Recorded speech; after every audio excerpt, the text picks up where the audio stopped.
All right. Hey, today we have Jim Jetland, an industry veteran and principal at Forte Real Estate Partners. Jim, thanks for being here. Great to be here. Look forward to a conversation. Yeah, for sure. So you moderated MNCAR's State of Brokerage breakfast in March. What do you think are some key takeaways that came from that discussion? I think that one of the key takeaways was virtually everybody on that panel, which was private companies. It was also public companies and small boutiques. Everybody feels that their revenues in 2023 are going to be substantially down from 2022. And I think that's made up of really a number of issues, but everyone to a person felt that it would be down, anywhere between 20 and 30%. So it's a little rough sledding, I think, for the brokerage business in the next 12 months, but there will be light at the end of that tunnel as well. Yeah, but there was a peak in 2022, right? So we're coming down from a really strong year. Is that right? No question. It was a strong year for virtually all shops, and I think a lot of that had to do with the high demand for real estate as a diversification for portfolios, the money that was in real estate. I think the low interest rates, all of that had a driving effect on what I would say was a big capital markets surge. And I think that's probably one of the reasons why we're seeing a big drop off in 2023 is because interest rates have doubled, and the amount of money chasing real estate right now is a little more cautious than what it was. And so I think that's going to have a big impact on everybody's brokerage numbers. Yeah, for sure. I want to ask you a bit about that, but tell me about your career first. You were a notable U of M goalie, right? MNCAR has previously named you a Broker of the Year. You've been doing this since something 1985. Can you tell me a bit about how you got into this industry and how you got to where you are today? Yeah, it was interesting. When I first got out of college, I was a manufacturer's rep for Nike equipment and Cooper hockey equipment. Loved it. It was a product that I was familiar with just because of my sports background. But a lot of travel, a lot of nights, a lot of weekends, a lot of time away from home. And about the time my daughter was born, my father-in-law said, "You're really good at the sales thing. You ought to think about commercial real estate." If I could have done it over again, I'd have done that. So in 1985, I went to work for a company called Eberhardt and worked there for a few years. And it's been a terrific career. I've loved it. Been doing it a long time now, and I think I enjoy it as much as anything because of the people in the industry. It's a very collaborative industry. We need to work closely with our competitors, and we negotiate with our competitors, and it's a very collegial industry, and one that I find very rewarding. Yeah, awesome. What does your work look like right now?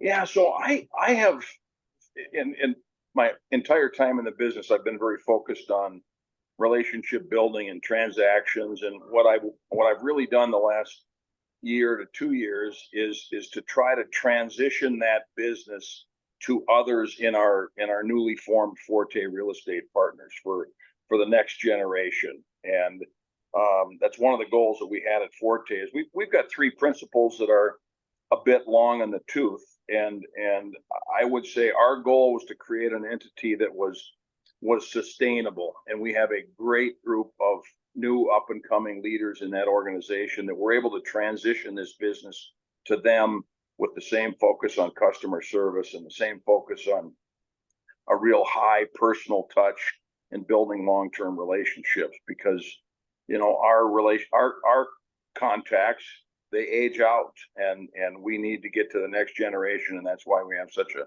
good core group of up and coming stars in this industry. Yeah, could you just briefly tell me a bit about what Forte does? Yeah, so we really focus, JD, on 5 primary areas. I would say that the largest area that we have is our brokerage advisory business. So on the brokerage side, we represent landlords that have real estate, generally smaller landlords, local landlords that have real estate owned in town, and we do sales and leasing in that area. Probably our biggest business is our advisory business. And this is where we really act as a real estate department for small, mid-sized, and even sometimes large companies that have real estate requirements in the professional services sector, in the financial services sector, healthcare, industrial, and we really act as their real estate department, giving them advice and input on transactions. That's our biggest area. The other is project management. So we'll have a team of project managers that will work with those same clients to implement what they need to do in relocating or in renovating their existing facilities. So project management is a huge growing part of our business. Property management, traditional third-party property management, is another area where we do a fair amount of work, primarily in the Twin Cities, actually all in the Twin Cities. And then our last sector is lease administration, where we will track and monitor critical dates for our clients' leases. We have some clients that might have 70 or 80 locations, and every one of those leases are important to their portfolio. And we will come up with strategic plans and monitor those critical dates to make sure that nothing is missed on their side. So those are kind of the 5 buckets we primarily work in. Yeah. And you mostly specialize in office real estate? Yeah, I would tell you my focus in my career has been on the office advisory side. Sure. I have a number of clients over the years that have industrial. I'm nowhere near as familiar with industrial as others in our organization are. So I will typically partner with one of them when I have a client that has a requirement. But my focus is primarily in the office sector. Yeah, I feel like office is in kind of the most unique, maybe challenging spot right now. What discussions or sentiments are you hearing from owners, tenants, developers in this sector? Yeah, I would agree with you 100%. The office sector is probably the most in flux and the most concerning right now, in that the good news from our perspective is our clients need our services probably more than they ever have. Virtually all our clients are looking to understand the new work model moving forward, the hybrid work model, or work from remote concept, and they're not understanding how that space necessarily works and how much space they need, and how do we draw our employees back to work. And I would tell you that while our clients are downsizing, I would also tell you that they're in need of our services and our expertise more than they ever have. Yeah, that's been a positive outcome. sure. And we can't talk about offices without talking about CBDs, downtowns. I mean, what are you thinking about downtowns? Do you think there's hope for downtown office buildings? Yeah, hope.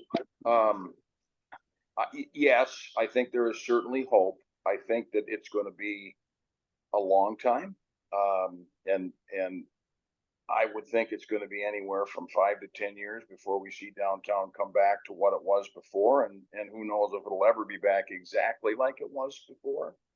I think that we have few clients that really are that energized to be in the core of downtown right now. I mean, I think they're concerned about a number of different things, and the North Loop, on the other hand, is extremely vibrant. But the core itself, I think there are concerns with lack of people, concerns about public safety, and it's sad. It's kind of sad to see, because we think we had really kind of gotten to a point where downtown was getting much more vibrant and much more active, and it's sad to go downtown on a tour now and see the empty skyways, and I don't want to say empty, but let's just say less active skyways. So the core is going to struggle for, I think, at least 5 years. Yeah.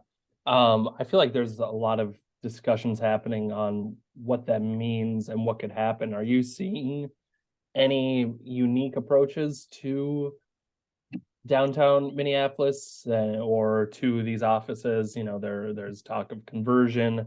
There's talk of the city wanting to fill storefronts. What are you seeing with that? I don't, one of the interesting things that I have heard needs to happen. I have not seen it yet, and I'm sure it will take a long time to implement, but is almost a government intervention in a way to subsidize some of these subsidize the owners of downtown real estate, because it's no different than the airline industry or the banking industry or any of these other industries that cyclically have had some challenges.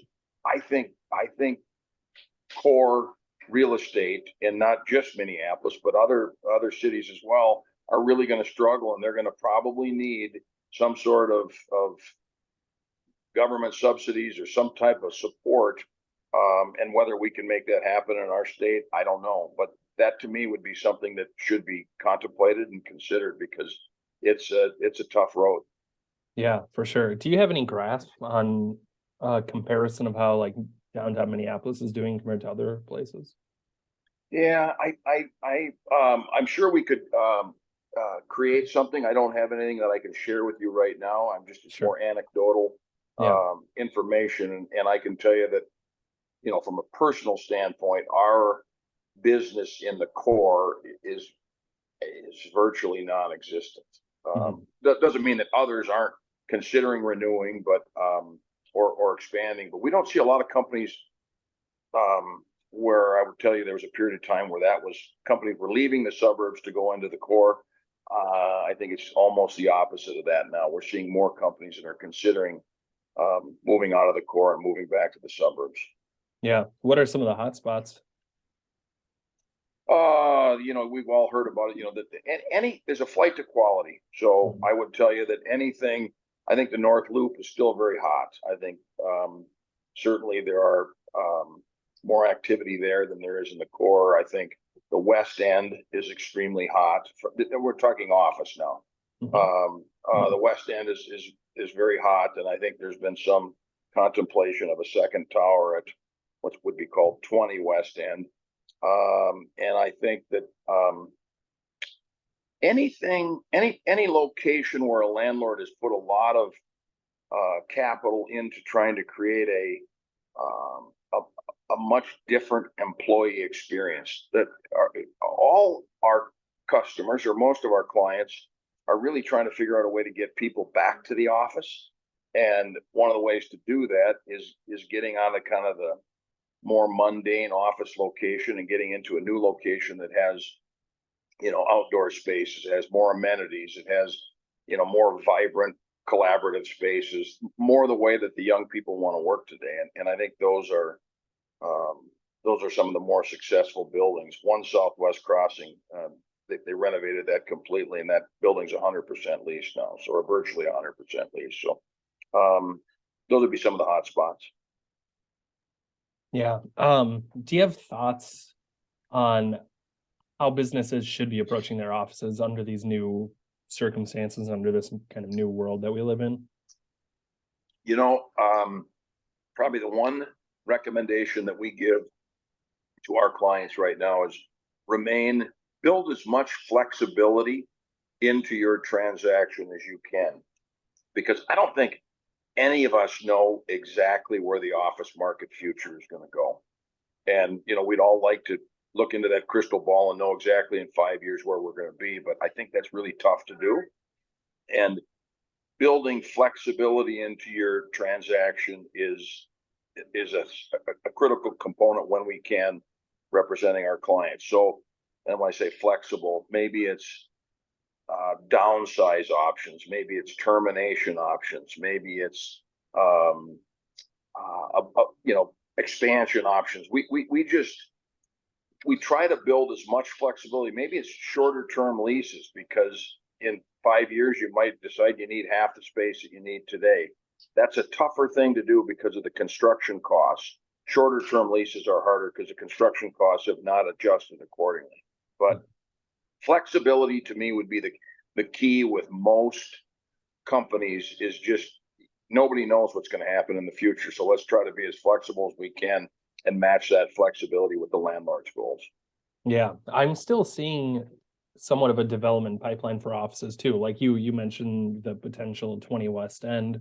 Are you seeing that taken into consideration with development? I mean, are they building these with more flexible spaces? Certainly we're seeing landlords that try to, one of the things we've seen have success the last 2 to 3 years has been what I would call spec suites, where they go in and they'll build out suites that are fairly generic in their layout. They're very nice, they're very professional, but they're generic.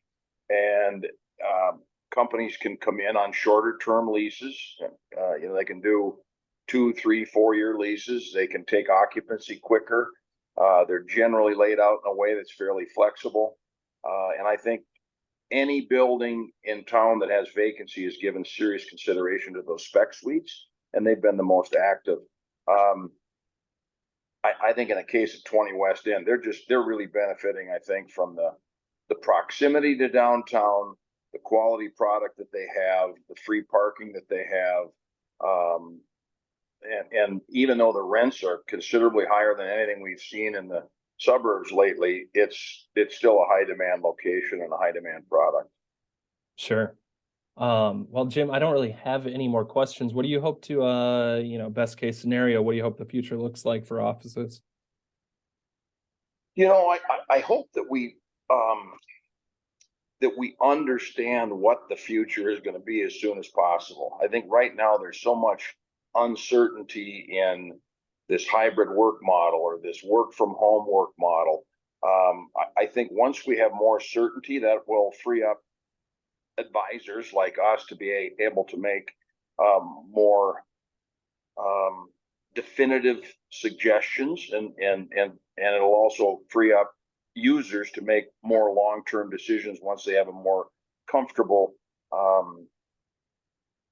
concept of what's going to happen in the future. I think right now we're just in a little bit of a transition, and not everybody knows what's going to happen. Yeah, I'm hearing that quite a bit. Well, Jim, like I said, I don't have any other questions. Anything you want to add that I didn't ask about? No, I would just say that just as kind of a plug for Forte Real Estate Partners, we really are trying to do things differently. We're trying to, again, like I said, we're trying to do more of a high touch personal approach. We're trying to build long-term relationships, and while transactions are important, it's more important for us to do the right thing for our clients and for building those long-term relationships than it is focusing on transactions. So it's a little bit of a different model from a lot of the bigger shops, but it's one that we believe in and one that we're going to continue to build on, and appreciate the chance to convey that message. Yeah, awesome. I know you're on a trip right now, so I appreciate you taking time, and thanks for JD, joining me. Thanks a lot. Appreciate it. Nice to meet you. Yeah, you too. Take care. See you. Take care. Bye, guys.